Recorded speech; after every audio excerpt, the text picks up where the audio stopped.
Okay, friends. Welcome back to the Peace Now podcast. I am pretty excited and really honored to be with Marco Visconti today.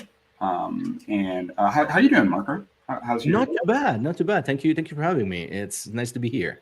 Yeah, I'm really looking forward to this conversation. Been studying your work for the last couple weeks since we've been talking, and it's been really enriching. And we'll get into that. But I wanted to ask: we've been starting kind of in lieu of the biography thing Hmm. that it starts a lot of podcasts. We've been trying this experiment where we ask guests, "What is absorbing you recently? Like, what have you been into? What's been like capturing your desire and attention recently?" Something that I've been really looking into in recent weeks, really, it's the dichotomy between spirituality and religion, Mm-hmm. and the fact that um, a lot of people that are, drawn to spirituality, I think they would be much better served by finding a good religious practice instead. And there's a subtle difference between the two, but it's a difference nonetheless, in the sense that, and I'm quoting here from Christopher Wallace's last book, Near Enemies of the Truth, which is, Mm-hmm. I think it's required reading for everybody interested in these practices. I would say like esoteric, occult, philosophical practices in general. Like, it's a required reading. It's a fantastic book. And he really makes out the point right in the introduction. The first page is that, spirituality really is, or should be, a series of practices that forces you to challenge your beliefs and to strip away everything that's not true to reach truth, right? Whereby religious practices offer a set of comforting beliefs. And there's nothing wrong in that, right? Oftentimes when we have this discussion, you tend to think, oh, well, one is better than the other. Of course, spirituality, guides you towards truth if we believe there's something like objective truth, and I am in that camp, right? Of course, if you don't believe there's an objective truth, this is a moot point. But if you're into the point that there is an objective truth, you might be led to think that, obviously a spiritual practice is the best because, it forces you, it guides you towards truth. But the truth of the matter is that finding truth is hard. It really is a set of ordeal after ordeal, which is what initiation, the concept of initiation, really is centered on a series of recurring ordeals, subsequent ordeals that you have to put yourself through, literally put yourself through the fire and survive. Um, and that's not what most people might maybe really want, right? And so we're getting to a point in the wider occult spiritual community, which of course where I belong, where I come from, and what I'm more interested in, that you see a lot of people that really try to go through spiritual practices, especially the kind of spiritual practices that force you to really take a deep look at who you are, what you're doing, where you're going, but without realizing that a lot of attrition will come from that. And that attrition is inevitable. And in fact, you are asking it yourself, right? It's almost like you're putting yourself through the fires of, the alchemical Athanor. And then and then some people come out and say, hey, why is it burning? I don't want it to burn. I want it to be reassured. I want to be fun, to experience fun or experience bliss or experience similar positive or concepts and constructs. So long story short, that's what I've been working on.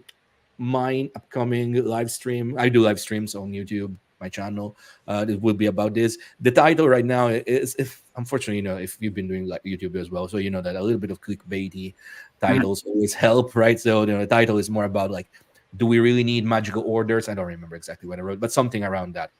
Because again, this ties to the idea that a lot of people who are drawn to esoteric practices, they immediately look to join a magical order, because what they want is, in fact, is a church, somewhere to go to attend mass every or temple, right, every Shabbat or every Sunday, and be with others they share the same with the same cultural background, right, both internalized and externalized.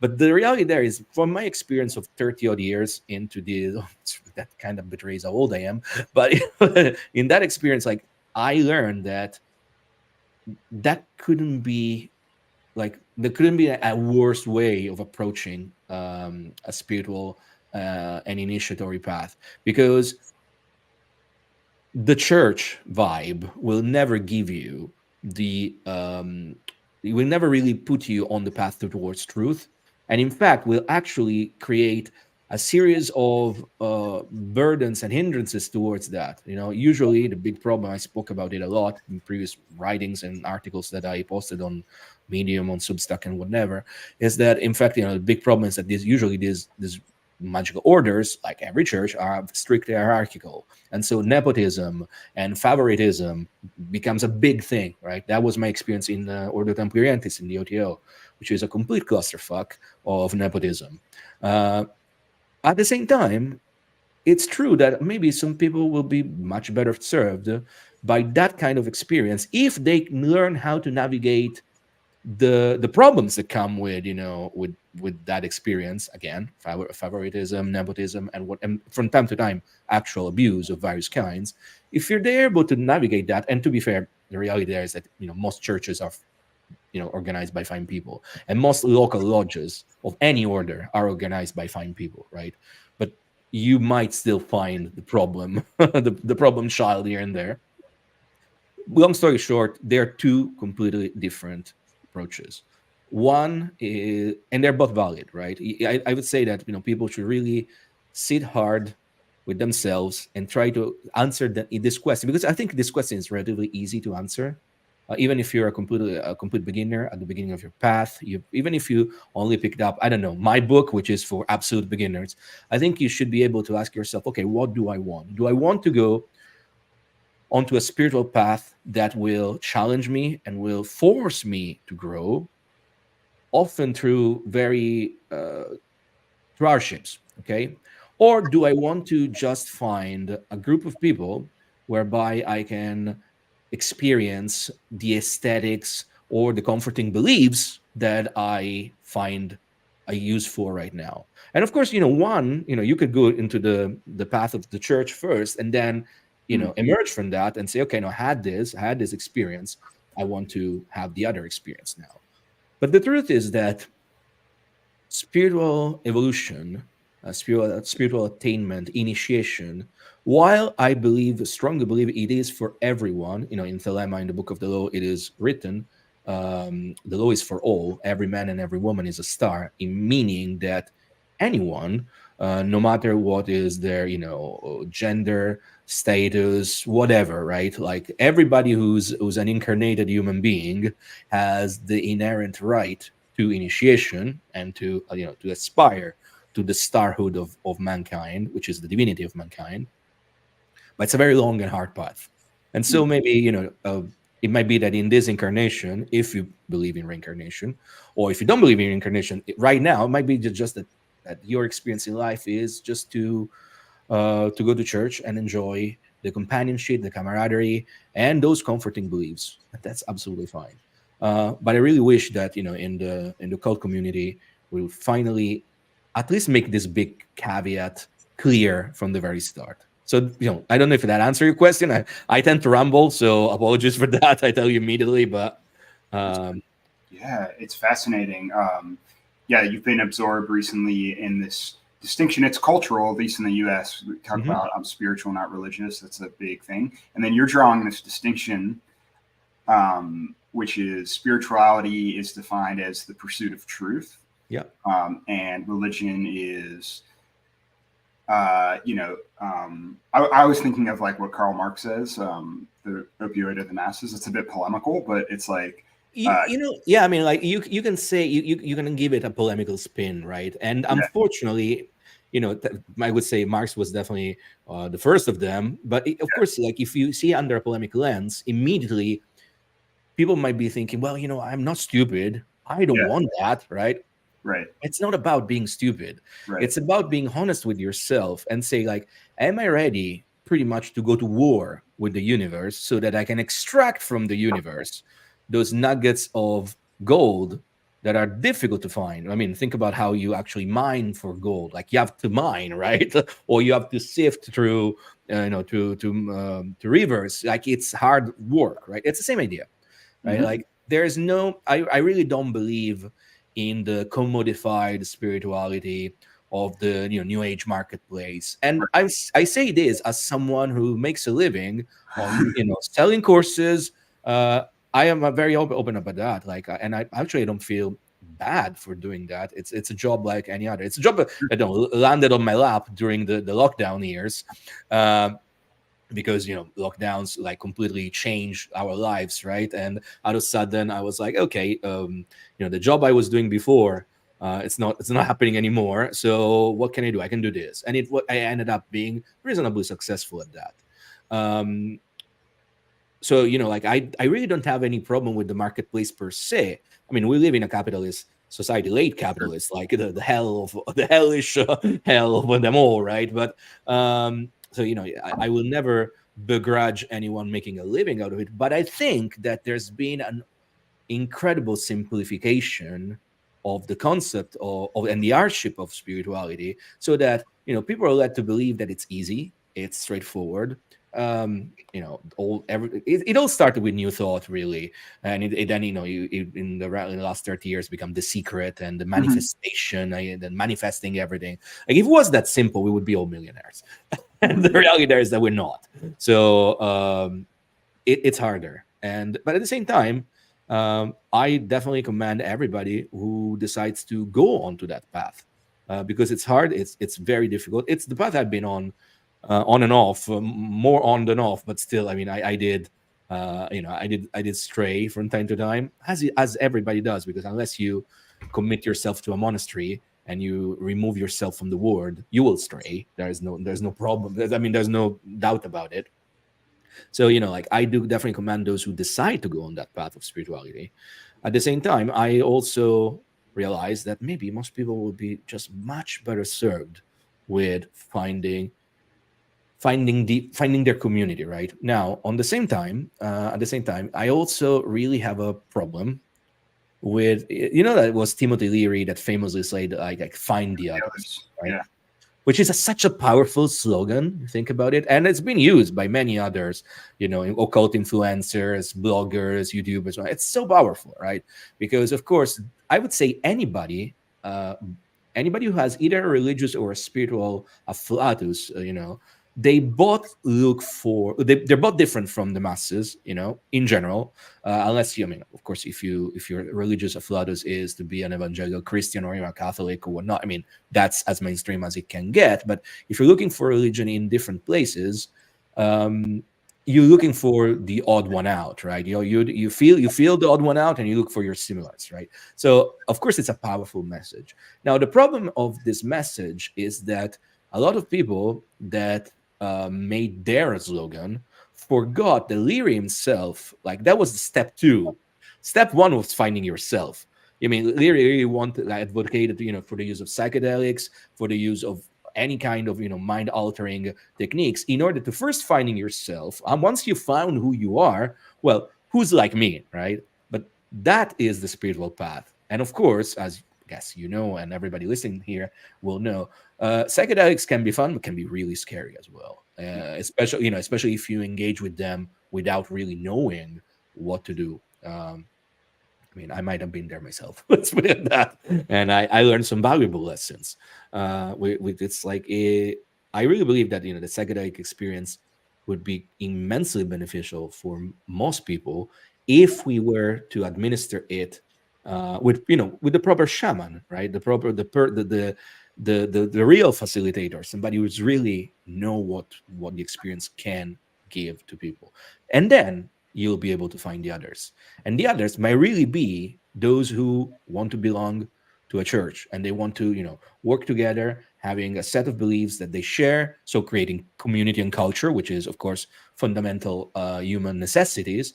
And also then, remain at that level, like remain at that point where you just become maybe a conduit for the community you want, right? Instead of becoming the shaman that goes into the steppes and maybe they never come back, right? Yeah, I think I want to linger on this a little, Marco, because obviously we want to get to in this interview like a place where we're talking about the truth and the Mm-hmm. spirituality. But I think it's such a powerful idea, without judgment too, to say like, is this what are the motivations Mm-hmm. driving this search, and like to be really honest and clear with the self, and then maybe saying, I want community, I want a cosmological, simple story that can Mm-hmm. get me out of bed in the morning, Yep. and that's what I want so I can keep living my life and be a good parent and be a Yep. good husband, etc. And that would be a fine goal.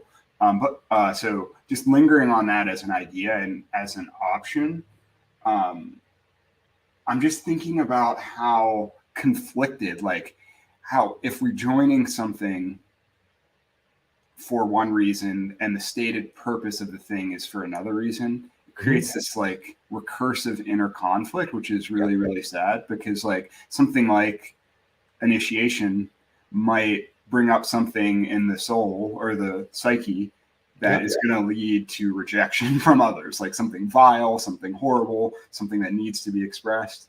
And if that comes up, and the true motivation is I want to be accepted by my community, you're not going to say that thing, and Absolutely. then um, I mean, it this is gets the very real stuck. big, this for me has been the real big problem with pretty much every instance of organized magical community that I've been a member of, right? Because the problem with the one that I've mostly been involved with is the Ordo Templi Orientis. I'm not a member anymore. I haven't been a member for 5 years already now, 6 years already now. Time flies. But I've been a member for almost a decade before, and I was very, very involved with it. Like the logo level, treasurer of one of the biggest lodge, if not the biggest lodge in the world in London. Treasurer is the one that has to chase everybody for payment. So I knew all the ins and outs, right? I know everything. Uh, and before I left with a big ruckus as well, I was also, set up to possibly become the next master of the lodge. So it's like that was my life for a long time. And one thing that I really realized, um, which started to make me doubt the validity of the magical order system, even before everything else that went down, um, was exactly what you said, in the sense that the OTO has still some slivers of actual initiation available to it. Most of it has been lost. I would argue that most of it never really manifested fully. For those of you who are listening to this, OTO stands for Ordo Templi Orientis. Maybe I should do this, right? And Ordo Templi Orientis was one of the magical orders that Crowley inherited. Okay, now it's a bit complicated, but stick with me in the sense that the OTO, first of all, was an Academia Panmasonica. That means it was a group of Freemasons in Germany came together at the beginning of the 1900s, and they wanted to simplify all the various rituals and rites of masonry that exist. Masonry is not one thing; it's many things. It's a hydra in many ways, and they tried to simplify it and reduce everything to 9 degrees, while also adding what at the time was new and exciting, that is yoga and tantra. Their understanding of yoga and tantra, which was, of course, very different from our understanding nowadays, but it was interesting for the time, right? We're talking like 120 years ago, 24 years ago. So now, a few years down the line, Crowley comes into the picture, and at the time, Crowley was already had received the Book of the Law, Liber Alba Legis, and he was already promoting and trying to make sense of what Thelema is, which is a magical philosophy that can also be seen as a religion. Okay, so Crowley was given, let's say, stewardship of the English branch of Ordo Templi Orientis, and a few years later, in the 1920s, uh, some people will dispute this, but he became the worldwide leader of it all, making it properly Thelemic. All that I told you, right, it would lead you to believe, or I think this is what usually happens, that the OTO for all this time was, like Freemasonry is, widespread. There were lodges of the OTO, maybe all over the world, and a lot of people were members going to all the various 9 degrees and going to that initiatory ladder. The truth is that the OTO almost never existed outside the founding papers. So outside, you say like the plans for this thing, right? And during Crowley's lifetime, there was only a handful of lodges worldwide working, with Agape Lodge in Pasadena, California being the biggest one. Most of you will be familiar with, or at least possibly familiar with Agape Lodge in Pasadena, because the one where Jack Parsons, a name that most of you will be will be aware of, was a member of. In fact, he became a master of Agape Lodge at some point. But that's the scope of it, right? Like it was like a handful of people worldwide, and not all the degrees were worked. Like so, the initiatory plan was very scattered and was very uneven. In the 1980s, 1985, a group of, at the time, young American, now we can say boomers, came together and won a landmark case to have the rights to the literary estate of Crowley. And so they won the rights to call themselves the OTO. And this is the OTO I joined. And this is the OTO that everybody can join. It's a reconstruction. Okay, it's not the real thing, because the real thing likely never really existed, at least not in the way it exists in the minds of people. Okay, that initiatory ladder that should give you enough spiritual maturity to deal with the problems you describe was never in place. Okay, now this is the experience of the OTO, but this has been the experience for pretty much every other order that I'm aware of. The Golden Dawn, famously, again, the Hermetic Order of the Golden Dawn, possibly the most famous magical order of modernity. If we even have the concept of the magical order, is because the Golden Dawn existed and gave us like a blueprint for it.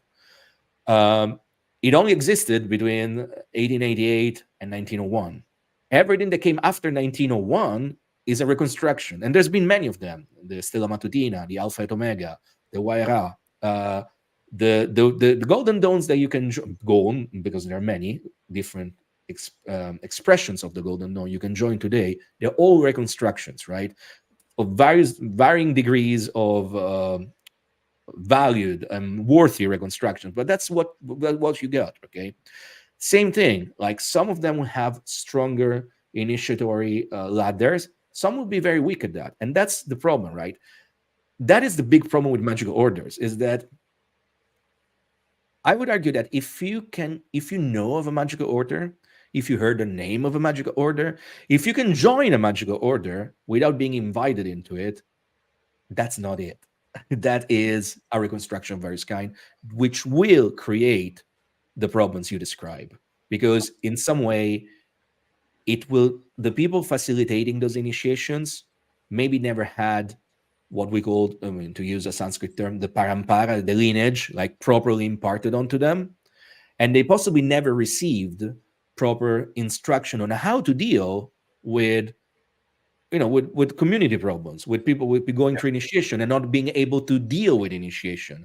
Most of the times these groups, I don't want to say they're motivated by money. This is not Scientology, right? Most magical orders are very cheap to join, and they only collect dues in order to to pay rent or things like that, right? I mean, we're not talking. I mean, I have a lot of criticism for the OTO, but they're not into embezzling or anything like that, right? Because there's not much money going on in anyway. But the problem is that they also don't. These orders don't invest in into actually teaching their leaders at any level to deal with the big problems that initiation can bring to the surface. So in many ways, all these orders that you can join, they are just churches, right? They are churches for the community. What is my community? The Thelemites. What is my community? The Golden Donors. What is my community? The Rosicrucians. Amorc is another one. No, that's famous one. Possibly Amorc is the most successful of them all. I mean, not so much anymore, but it's been very successful in the 1900s, right?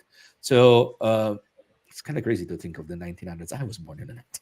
I mean, well, anyway, so long story short, if you're curious about this experience and this dichotomy between spirituality, religiosity, if you're driven towards joining a magical order, I have to be honest with you, as someone who has joined magical orders that you can find online, and maybe they have a huge pedigree and they're great people into it, maybe they're very interested from a anthropological standpoint, that's not the real deal.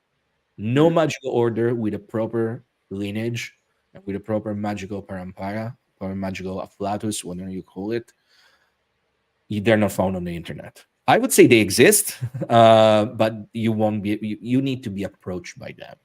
Mm. Okay. Sorry if this, like, maybe some people will be in the comments below like, "Fuck, man, that's so loud. I hate now. What am I gonna do now? I want to join Hogwarts." Famously, like you cannot join Hogwarts. You have to receive a letter, right? Invite. An invite. It's kind of it's kind of the same thing, to be fair. Yeah, but the good news is there's some. Well, there's that famous proverb, when the teacher is ready, the master appears. And so Very true. if you're looking for that, like doing some of these practices and maybe we could talk discerning the motivation for truth. So maybe we could talk about that. So you have this odd, almost, I like to provocatively call it self destruction. Like it's an idea of destroying the ego. I think anti-self. What is behind that motivation? Maybe for you, and like, how can audience members discern that?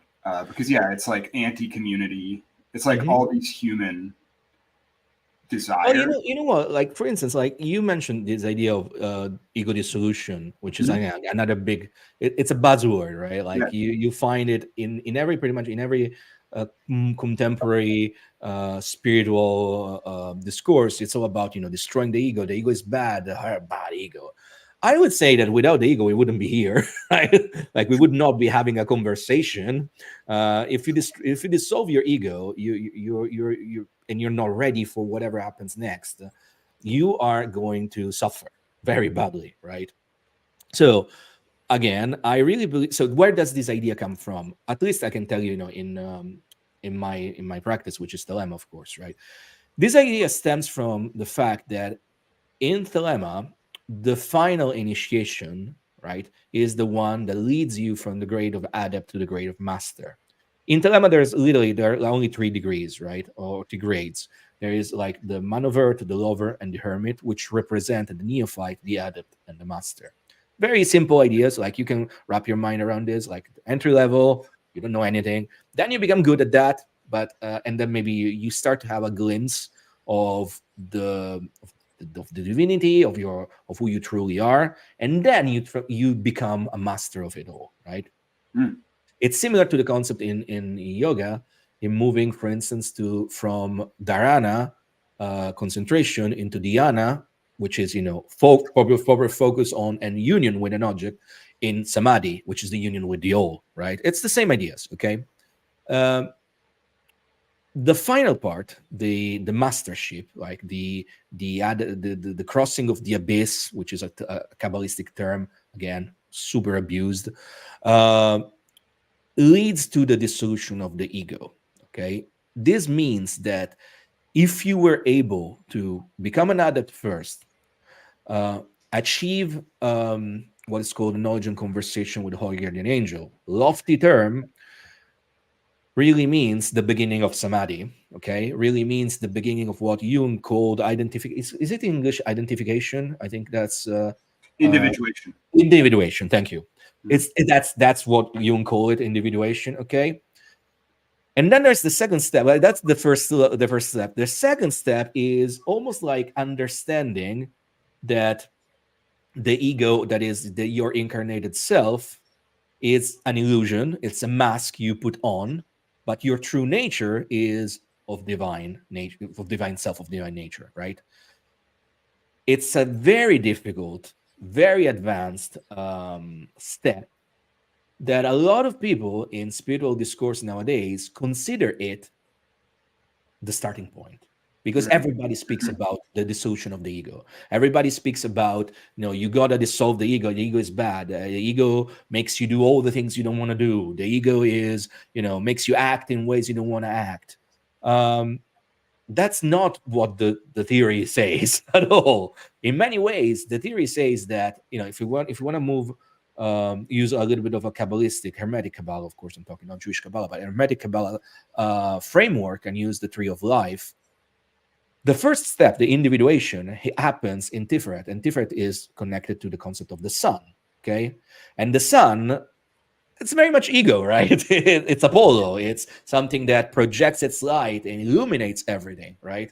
Yeah. You cannot have that without or rather, you cannot dissolve the ego at a master level unless you had that individuation, that very much egoic centered place in Tiferet first. The problem is that, unfortunately, spiritual discourse, again, because that's been incredibly commodified by the New Age marketplace, if you try to sell a course to people, you try to sell a retreat to people and say, hey, you know what, the final goal of all this spiritual path is to get to the level of mastership and dissolve the ego, but it's very hard. It's going to take you a lifetime. Maybe you will never get it, to be fair, because very few people get it in any given lifetimes. So you know what, instead let's do something else. I'll tell you, because this is what I do. I don't promise that, and I tell you, I sell way less courses than a lot of other people that say, hey, you know what, come with me for a weekend and I'm going to give you the dissolution of the ego. As you mentioned at the beginning of this question, the problem is that if you were to dissolve the ego, it would become very anti-human in many ways. Like, you will not be able to function in society anymore, or it would be incredibly difficult for you to come back to society. This concept is really well represented once again I'm thinking in Tantrika, or in various kind of Buddhism, the concept of the bodhisattvas, which is the same as the master of the temple in Thelema. A bodhisattva really is someone who is an ascended master that leaves this world and then decides to comes back into this world. But it's an incredibly difficult step, and it's, again, not anybody is a bodhisattva. Not anybody should be a bodhisattva. Unfortunately, again, that's the promise of cheap spirituality, if you want to call it like that. And this is why, once again, I really think it's time maybe to move away from telling everybody that they should just embrace a spiritual path. Instead, maybe, hey, you know what, you're gonna be what you look for. It's something else, because what you look for doesn't ask you to dissolve your ego. It doesn't ask you to hate your ego. Maybe it asks you to become aware of your ego, become aware of who you are, like how you interact, like what is the mask you wear, and why that mask had those features, and why do you have certain reactions to things, right? I mean, Scientology is horrible, but for many reasons, I guess we all know that. But Hubbard was very it was onto something when he was talking about the reactive mind and learning to observe the reactive mind, right? I mean, we all know what it's like. Imagine, like, in this social media hellscape we live in. Imagine every time we see like a comment, and the first thing we do maybe is angrily start writing back to it. I mean, I've done that. I've done that many times, and then it took me some years. And sometimes I was like, what am I doing? Like, why am I even doing this? This is not me, right? I don't need this. But again, that is becoming aware of your ego and becoming aware of that mask, that persona, okay, that you are embodying. Spirituality kind of starts there, right? In my book, my book, again, it's for absolute beginners. Like, I wrote it for people that never heard about any of this, and they just saw a strange colored cover and got interested about it. Okay. And like, if you think about it, like, in the all the 7 chapters, right? The six chapters are about getting you to breathe, getting you to do meditation exercises, concentration exercises, and then introducing a little bit of ceremonial magic in the sense of pentagrams, but giving you a framework of why doing that. And then I'm talking about Thelema in the last chapter. And I'm doing it very briefly because, again, Thelema requires you to have gone through all those steps that forces you to recognize your persona. And again, it takes some time.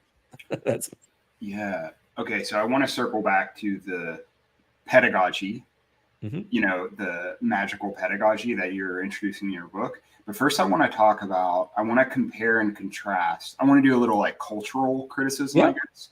I think about culture, because I think one of the exciting things about the Crowley's revelation is like the radical democracy. Mm-hmm. Everyone has access to this, and that is in a much different time than we're living in now, right? Like, Yeah. there's heavy class society. Mm-hmm. Anyways, and now, I mean, I think it's fair to say, at least I'm living in the U.S., so, and there's some writers who talk about a culture of narcissism, Mm-hmm. Mm-hmm. like narcissism being a complex of our time, and I broadly accept that. I think that's interesting, or it's a fun thing to talk about, and I think that could be problematic. Like, things that seem really democratic, like when the problem with a culture of narcissism is you could literally do 20 minutes of meditation or 6 months of meditation, and people will say, I am enlightened. There's Yeah. literally like this idea that very early stages, this exciting developments in the spiritual process harken the end of the spiritual process, and that's kind of a confusing place we're in, because it often can be parsed as like being elitist or something. Mm-hmm. When you're saying like, no, that is just, Yeah. normal early stage stuff. And people react so harsh to narcissistic supply having boundaries against that. Mm-hmm. And I just think it's kind of fascinating. I just think of myself like, so I've also been involved in the OTO. I went to the OTO with the idea that, yeah. Well, but I can look at myself like, I went to the OTO with a very lofty narcissistic goal. I'm special and I'm going to become enlightened. And actually, I went for a girlfriend. I wanted a girlfriend. Mm-hmm. And there's someone I was attracted to there. And that was completely repressed and unconscious. Mm-hmm. And through therapy and actually Jungian analysis, I'm like, oh, like I'm a horny, aggressive person, and my ego doesn't like that. Yeah. And I view myself as like a pure, kind person. And getting initiation, I think, started some of those processes earlier, and it blew up at the OTO. Got destroyed. A lot of people I like don't like me anymore because of things that happened. And so I guess I'm just talking about this culture of narcissism, how we can balance some of the beautiful aspects of democracy with like realism, like being realistic, and how to identify good teachers, that kind of thing. I think you're touching on a lot of important things, right? First of all, I guess we have to be very honest with ourselves and accept that Thelema is in its infancy, and Crowley left us an uneven path, okay? Because Crowley himself was possibly the best prophet for our times, because it was the most failure you can think about it. Like, I mean, you can read the most sympathetic biographies, like Richard Kaczynski, Per Durabo, or you can read John Simon's biography, like the most antagonistic, and you can actually strike in the middle and realize that it was a fucked up individual, right? And there's no denying that. And but he never tried to hide it, right? So that's something that I appreciate, because he was very honest about everything that he was doing. And so we start with that, right? We know that we are trying to make, when we look at Thelema, we're trying to make sense of a new, I would say, a westernized way of dealing with concepts of recognizing the duality of the world, the polarities of the world, and working towards annihilating them. Okay, and this is something that's it's present. It's Shaivaism, right? It's literally like Kashmir Shaivaism. It's goddess worship in Tantra, but we never had a westernized way of doing it. And of course, like, we Westerners have a completely different perspective towards ontology, towards philosophy, than the people in the East have. So we're really working with a system that promises us that kind of democratized approach to initiation that you mentioned, but it's almost like we're still trying to figure out how to counterbalance the fact that we cannot do this on our own. Crowley promised us, like in the Book of the Law, it's written, and once again, every man and every woman is a star. And people latch onto that. I do mention in my book, this is one of those most important 3 aphorisms. The other 2 obviously being Do what thou wilt shall be the whole of the law. Love is the law, love and the will. Think about it. If you think about those three aphorisms, most people will always remember the first, do what thou wilt shall be the whole of the law. Most people will remember the third, every man and every woman is a star. Almost no one ever will tell you about love is the law, love and the will. Because that one is, to me, what strikes the balance between these this almost like implied narcissism of, I am the center of the universe. I am a star, and my will be done, right? And of course, first of all, quickly we should realize that the true will of Thelema, it's not want, it's not what I want. It's very complex to even understand what true will is.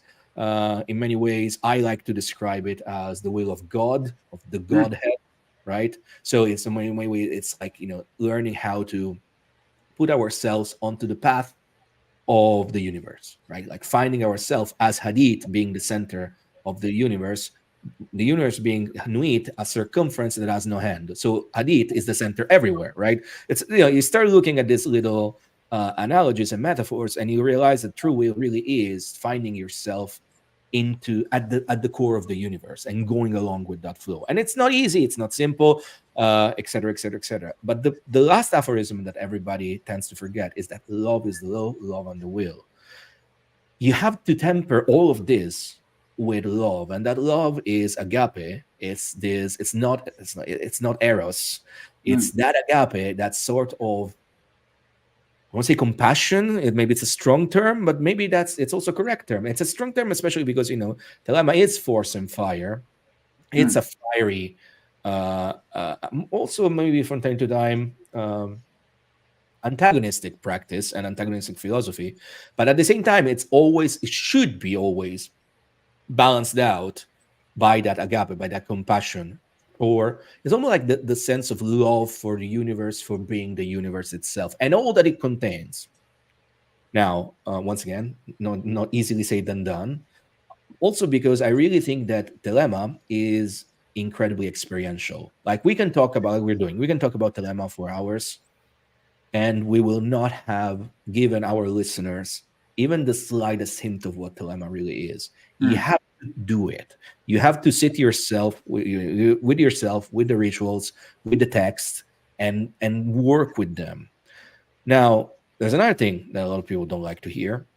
You need a teacher, a tutor. You need somebody that guides you. And this is the same as in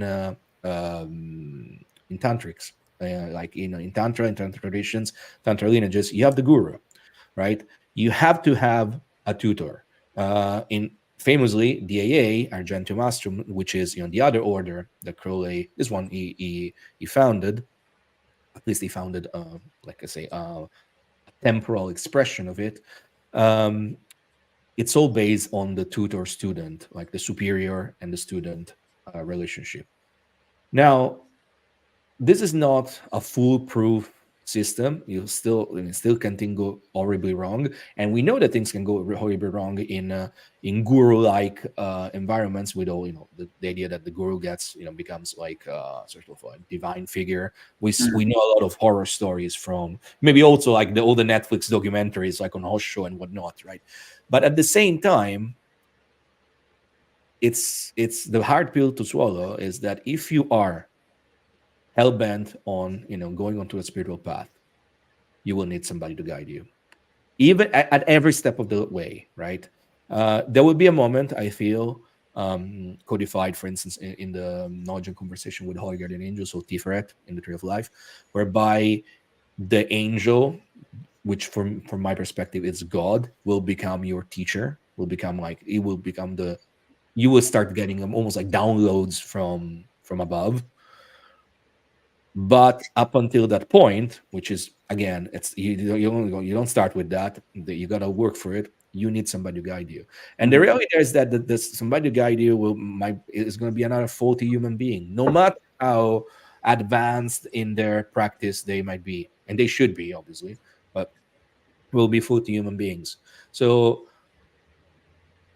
I hope this answer your question. Like, yes, there's a way to counter that inherent tendency of narcissism, of feeling like, I am the center of the universe, because it's written in the book of the law. And look at that, I'm doing all these practices where that they prove me that I'm the center.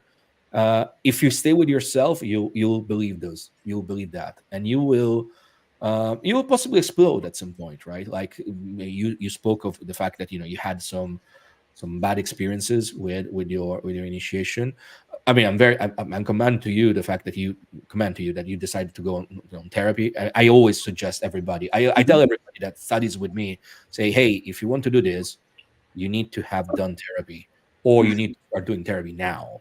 Yeah. Israel Regard D famously said that, possibly because he was a therapist as well. Uh, Biased. right. I'm not a therapist, but I've been in therapy many times. I never have any problem to go back to that when needs arise, because you again, like, you're trying to put yourself into the fires of the Hatanor. That's what it is. Like, you're constantly churning yourself. There's only so much you can do on your own. And if you don't have a teacher, if you don't have teacher is a strong word. I don't like it. I like the term tutor. I mean, like, that's Mhm. how I be. Like, people that study with me, I say, call me. If you want to call me something, call me tutor, or personal trainer. So, like, teacher is, it's such a lofty term. It masters, like, fuck that. It's horrible, right? Because, again, people attach a lot of their expectations to these terms. And, like, so if you're a master, if you're a teacher, well, then you must have all the answers all the time, which is not the case.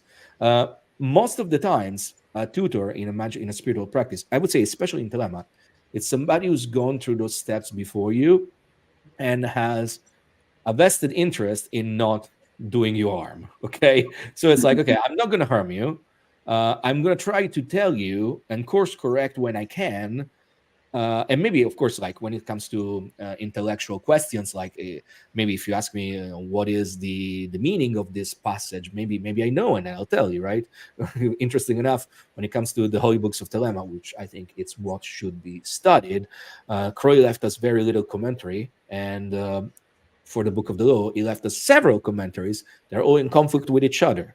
Till Mhm. at the end, he left just like a page of commentary that says, Burn this book." Pretty much. So, it's, again, to summarize everything, it's not a narcissistic push, even if it's shrouded by it. You have to rebalance these push towards being the center of the universe and to discover your will, with the idea that that will is tempered by love, by agape, by compassion for the universe.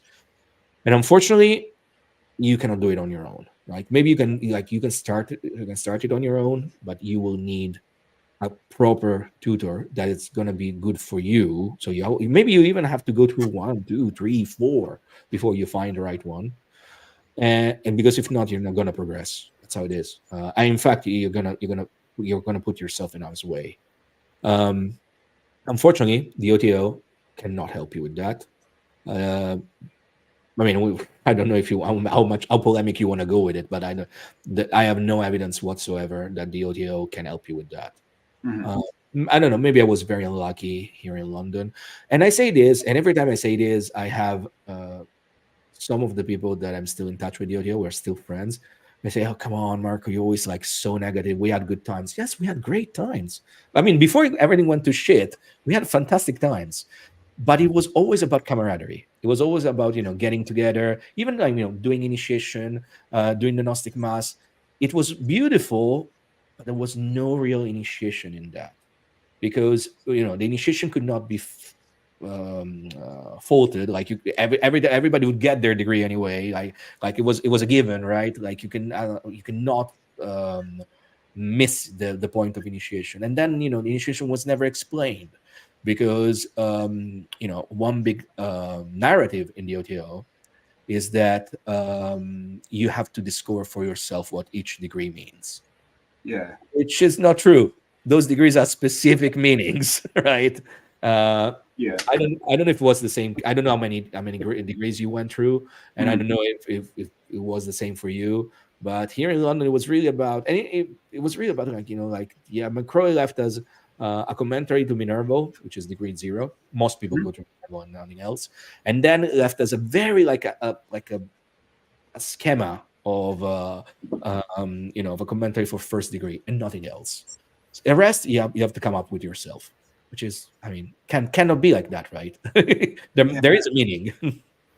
Yeah. I'm definitely happy to be polemical, but I think also think just on a theoretical level, because I have questions for you about like theory and practice. It's just like, with your point about needing a mentor, tutor, teacher, and connecting that with the culture of narcissism, just the idea of boundaries, like just someone saying you're not ready to do this is a boundary. And then that brings up all kinds of parental complexes and all. I agree. I mean, absolutely. I mean, if you ask me, like, are we living in a sick society? Yes. I'm sorry. And then to connect that with the OTO, imagine the complications if you have camaraderie with this person, like needing to tell someone, like, hey, we've all come up through the ranks together. Now you're not ready, and I am. Like, how could you, that's going to create all kinds of conflict, and people aren't going to be able to do that. And, just on average, and it's going to become more like a social club, and then the hierarchy will more so reflect time spent and relationships. And, absolutely. Which is why orders don't work. Which is why hierarchical orders that goes to degrees don't work, exactly because of this.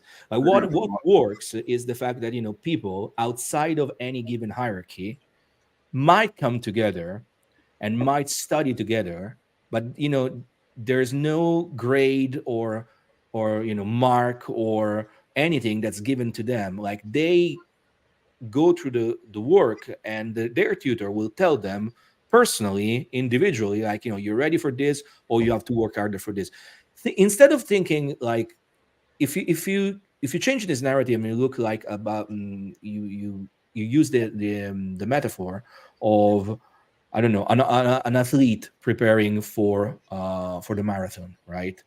Like if you want to run a marathon, that's your goal, right? You want to run a marathon. It's very hard, especially if you never run. I mean, you would go to it. Maybe you want to run a marathon in the Olympics, right? So you're going to have a trainer. The trainer will tell you, hey, you know what?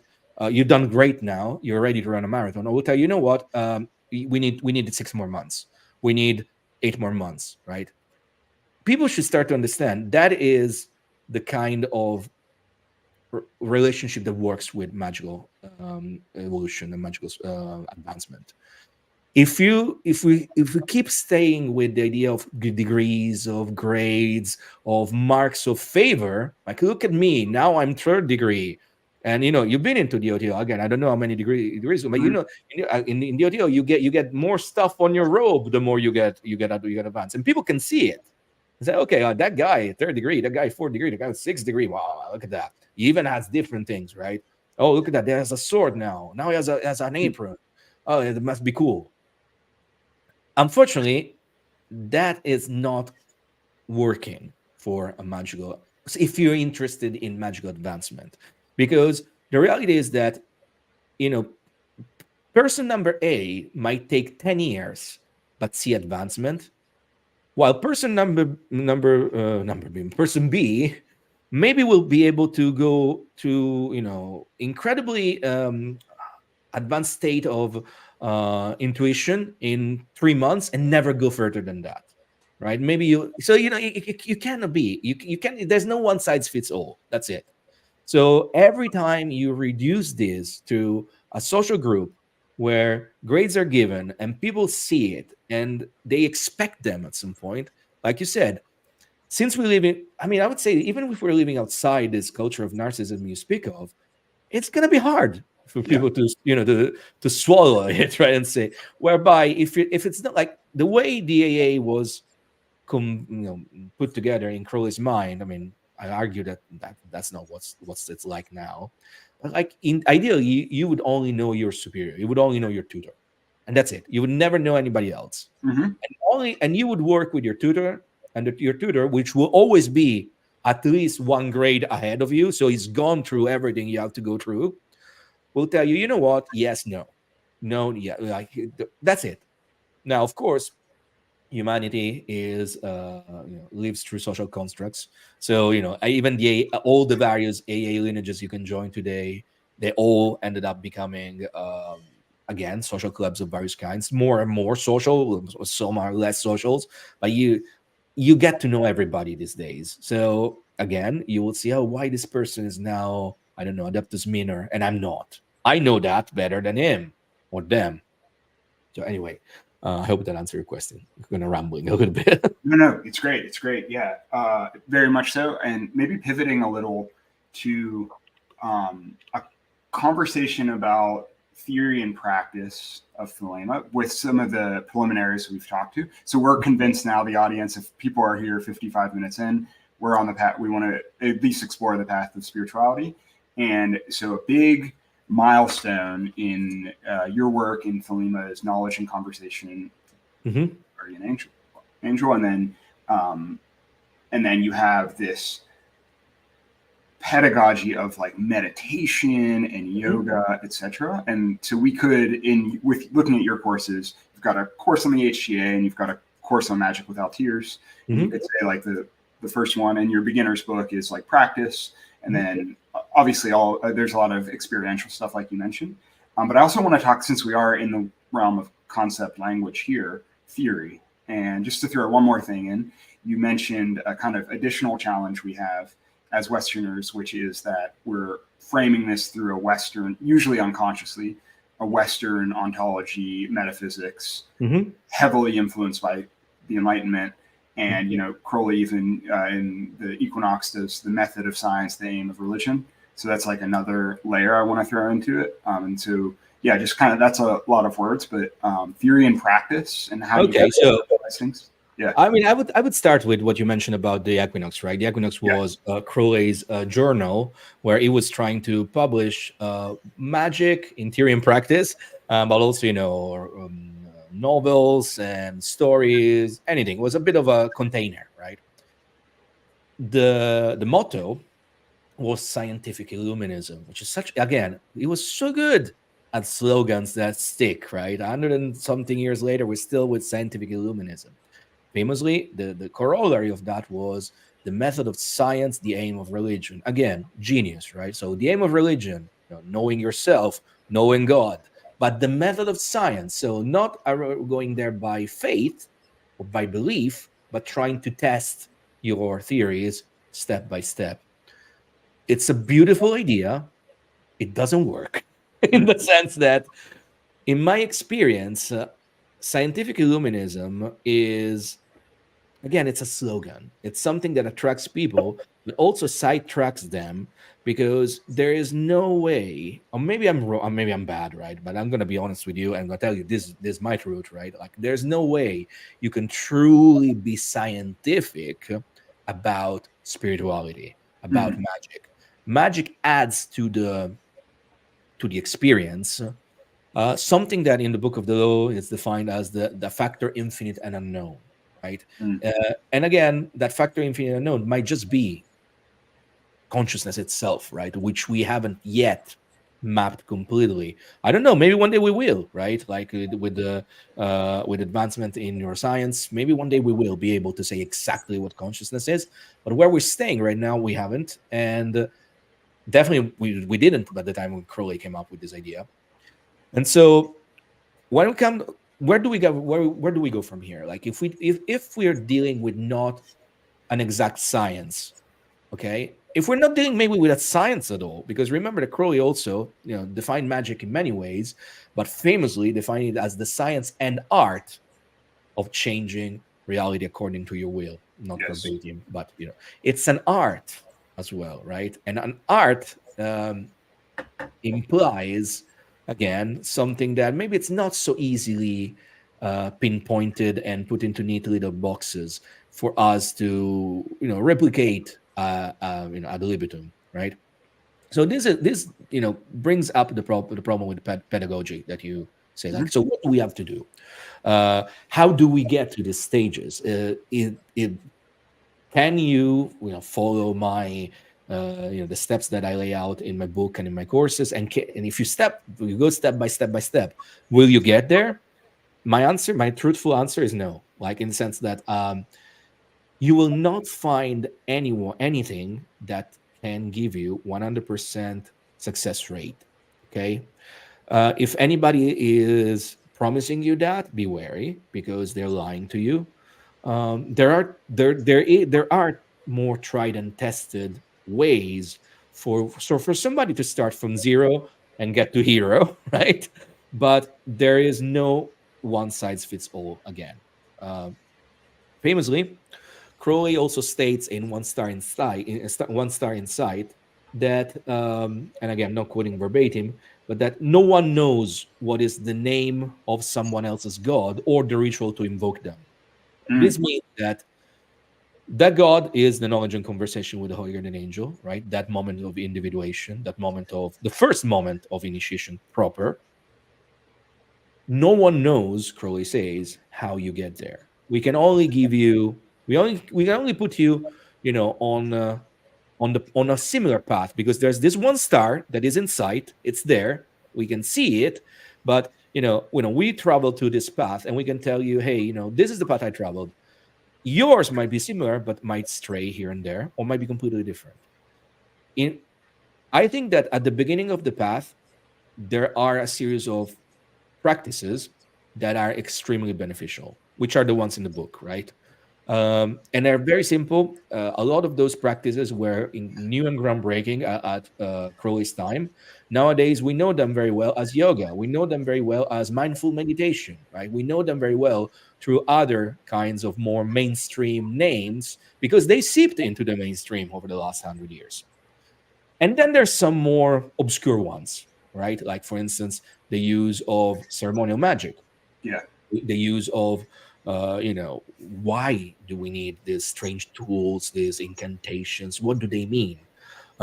Crowley gave many different explanations for that. At the beginning, he ascribed ceremonial magic pretty much as psychological Uh-huh. processes, right? Famously, in the introduction to the Goetia, which is a grimoire, the one of the lesser keys of Solomon,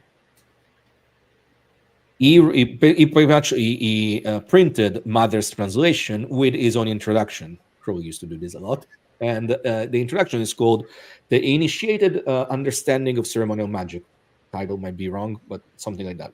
I'm terrible with memory, so sorry about that. But let's say it was like the initiated understanding of ceremonial magic. And he says that all the processes, all these demons, these spirits, all the various processes of ceremonial magic was nothing else but psychological processes. Okay, Mm. I think that's a very good. Uh, it's a nice gateway drug in the sense that it's okay for people that are completely new to these practices to engage with that in this way, because again, we know, psychology has been accepted as a science for the last 100 years. It's part of our lives, and for us in 2024, it could be a good way to start engaging with that. Now, this famously created what's called a psychological model of magic. Mhm. But interesting, again, Crowley wrote this at the beginning of the 1900s. Um, and then change his mind drastically about it going on. Because if you read pretty much everything else that he wrote on the subject of ceremonial magic, and especially on the subject of the nature of spirit, from a decade later till the end of his life, well, he let's say he had very very different perspectives on it. So again, this leads me to believe that maybe there isn't it's difficult to pinpoint any kind of pedagogy about all of this, right? So it's very difficult to try and make it a proper science. Mm. What one person can do is to learn, first of all, not rush anything. Okay, first of all, understand that in order to have more groundbreaking experiences, which could be individuation, knowledge and conversation, but also the interaction with proto-human intelligences, speaking with gods, fairies, aliens. I mean, like the Mhm. concept of aliens, it's so popular in this day and age of disclosure, or Yeah. psyops, I like to call it. But it's like, Yeah. you can do that, um, but maybe. in order to get there, you have to put down very, very solid basis first. Um, that is codified, and that can work for pretty much everybody. Then again, visualization is a big thing of the steps I speak about, and a lot of people nowadays suffer from aphantasia. They cannot see. Like, I close my eyes and I see even too many things. Um, it's only in recent 5 years or so that I learned that aphantasia existed, because I never even considered it possible, right? And only when I started, teaching these things online, people were telling me, Marco, you know what, like, this is all good, but I don't see anything. I don't Mm, see anything at all when I close my eyes. So even those tried and tested early steps ended up not being good for everybody. right. And this is, I think, another hard pill to swallow, in the sense that we have to accept that magic and the spiritual path and initiation, they are all much more of an art than they are a science. In the sense that, in another sense as well, that there's also another element that plays a big role, and that is talent, innate talent. Mm, sure. Like I play guitar. I'm not good. I'm not bad. Uh, I was born with a modicum amount of talent, and then in my teenage years, I was like, first of all, there was no social media at the time, because it was like prehistory. But I was like, playing 6 hours a day, doing all my routines and scales and whatnot. I was very fast. And then I almost not haven't played guitar for 20 years, and I started again during the lockdowns, because again, do nothing time. And I was so rusty. And since I only have a modicum amount of talent, I was able to regain some of the ability that I had to play certain songs, more advanced songs.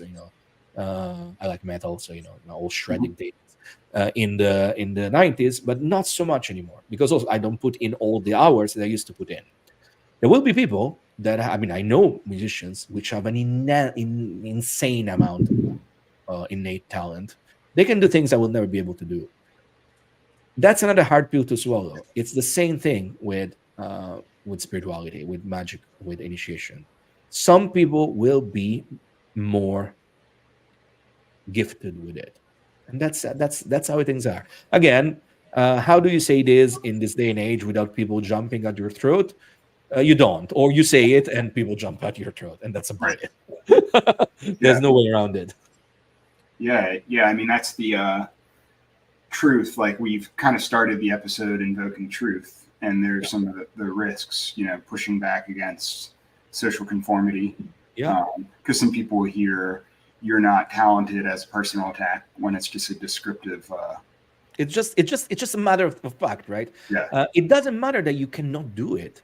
It Yeah. just means that, unfortunately, the truth of the matter is that certain things require require talent, and Mhm. that's how it is, right? In my experience, both in playing guitar and with magic, being assiduous with it, being dedicated with it, really putting the hours to the grind, right, will help an immense lot. Yeah. But Of course. talent still does matter. There's no Yeah. way around it. Yeah. Uh, And it's an interesting thing with the theory of your star is kind of unique and everybody's ritual is different. mhm. Um, the implications of that become a little different. Yeah. Um, you know, you know.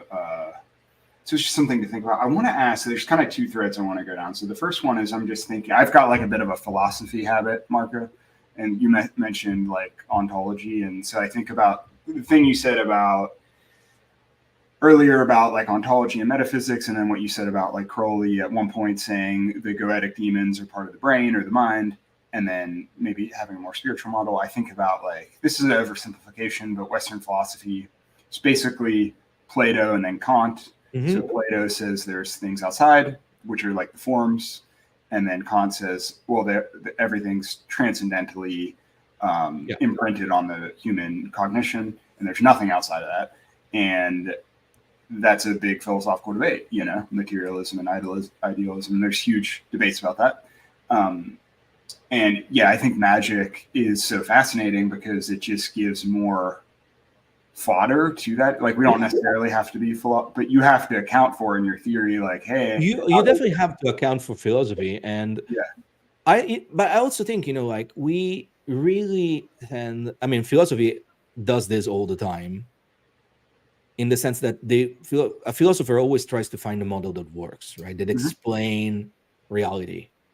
What if the model is that all models exist at once, and we only can perceive one or another according to the experiences we are living at any given time?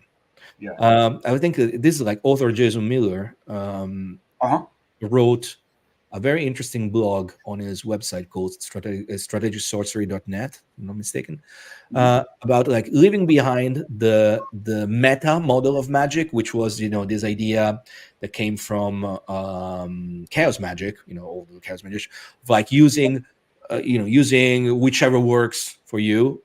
Instead of looking at a mega model of magic, in the sense that everything goes right, like, because what we're trying to do here, right, we're trying to reduce to language. So we're trying to bring on a intellectual plane something that is beyond the intellectual plane. We're trying to constrict into the forms of language and of rational thought something that is, I wouldn't call it irrational, I would call it super rational.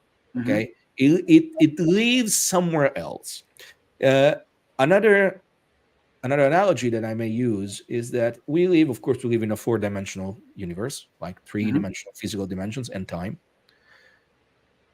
The spirit world, or everything that pertains to initiation, exists in an n-dimensional space. mm, Okay, mm, it exists beyond the limits of space and time as we perceive them. Every time we interface with these concepts, with these entities, with these intelligences, what they're doing is that we are actually truly interfacing with a fractalization of them. Like, these are n-dimensional mm, constructs that are fractalized down to our third dimension plus one, fourth dimension, right? And we interface them at that level. Okay. So from our perspective, maybe from time to time, there will be, I don't know, parts of our brain. From time to time, there will be a face that appears in the corner of the room with a grinning smile and says things to us.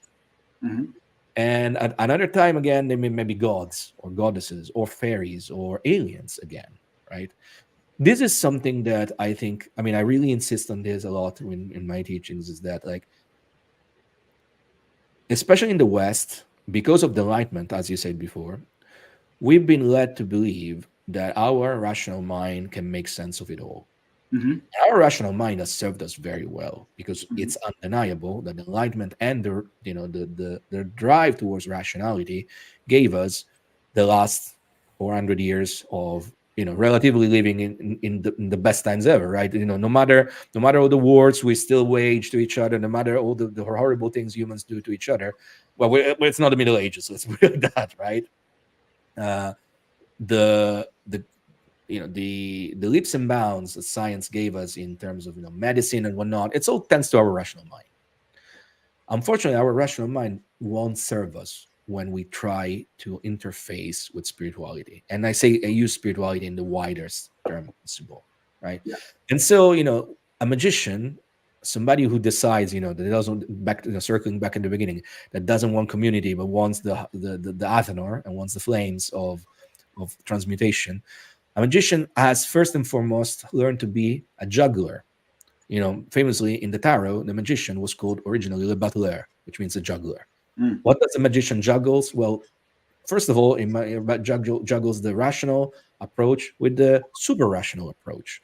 It juggles the idea of putting everything down into schemes of languages, and so rational boxes, and the fact that some things will not fit that. And lastly, the magician juggles the fact that from time to time, oftentimes, in fact, the magician will have to discuss and sorry to start conversation with intelligences that in fact exist on an n-dimensional level, and they're only interfacing with us by literally fractalizing themselves down to where we are. This is something that, for instance, like, I mean, it's a classic example. I mean, for me, this is a way that we can explain why in this day and age we see UFOs the way we see them, and why 400 years ago they used to see fairies. Like, Angels. or I'm definitely not in the nuts and bolts camp for when it comes to ufology. I really believe that, I mean, like Peter Levin said in Secret Machines, right? Mhm. The K in Secret Machines is the same K as magic. Like, there is an element of Mhm. mysticism to it. These are machines, but of a mystical nature, right? And so it would be very interesting if we as humans, especially those of us interested in these topics, start to understand that the first real burden we are going to have to carry is the constant balancing between our rational approach and our super rational intentions, pretty much. Because and I don't think I really don't think we'll be able to decide for one or another. We have to engage rationally with some things from time to time, and we have to let go of rationality in other moments. We have to let go of models from time to time, because when we're faced with the numinous, well, we're meant to be stuck by awe and not make sense of it, at least not immediately.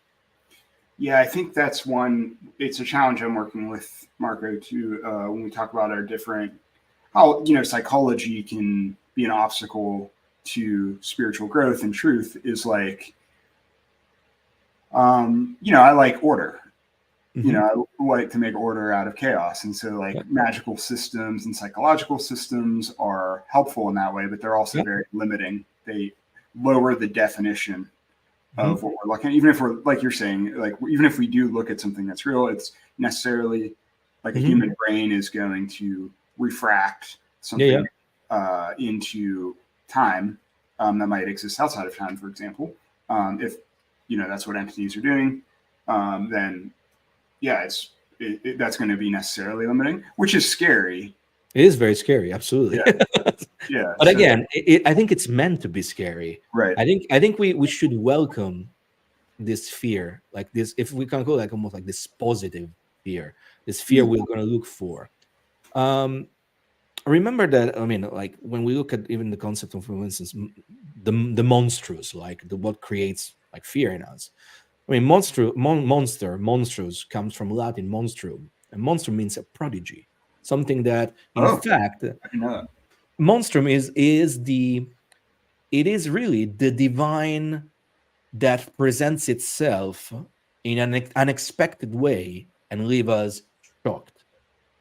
And Mm. we have to internalize that experience to realize that there's so much more than what we can order. We will always be, we will always have this tendency towards trying to order the world around us. That's what humans do. That's what our rational minds does.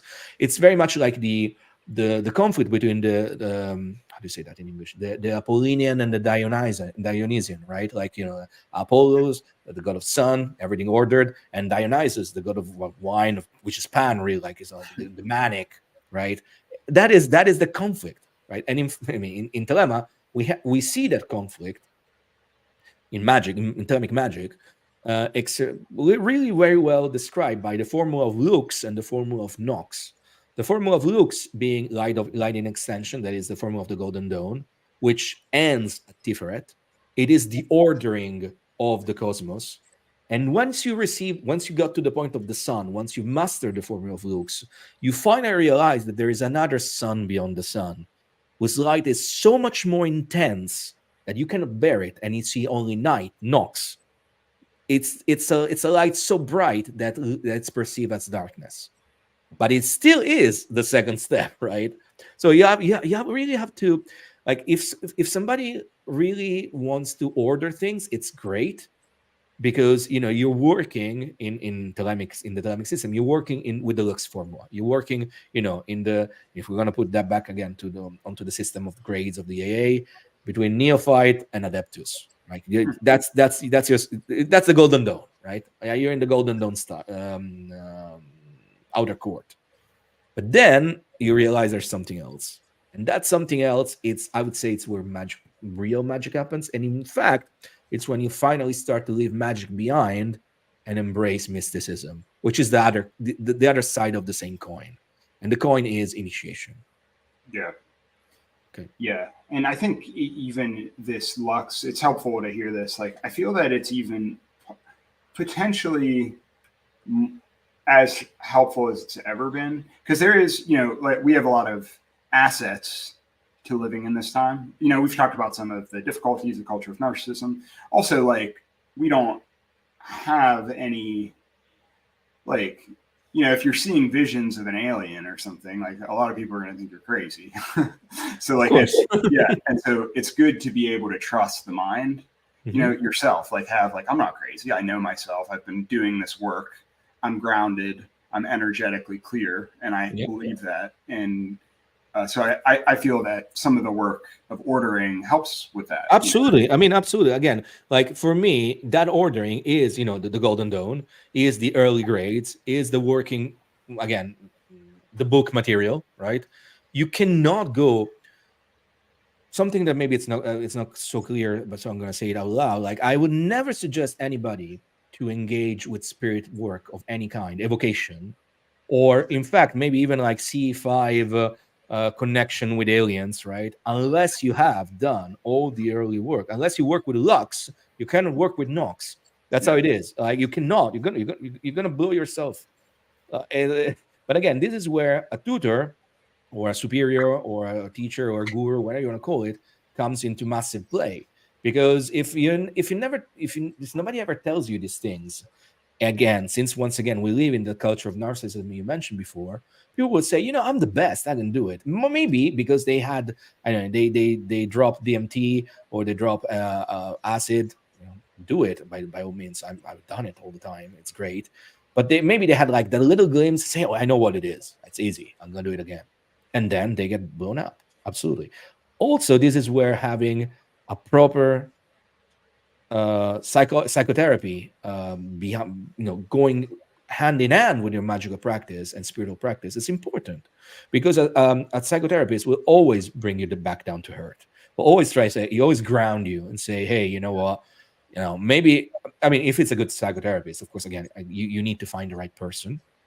But a good psychotherapist would say, hey, I will not laugh at you when you say, hey, I've seen demons or angels. But maybe we'll say, oh, you know what, maybe this time you were just like, just like having a psychosis, psychotic moment, right? I mean, that's, again, once again, it's important having a tutor also there, because a psychotherapist is another tutor, right? It's somebody that tutors you with being tethered to the real world, which is fundamental. You can't do without. Yeah, fascinating. So interesting. And Marco, you've been like super generous with your time already. Really appreciate it, and really looking forward to watching this again and processing through some of the thank you very much. Places we've been.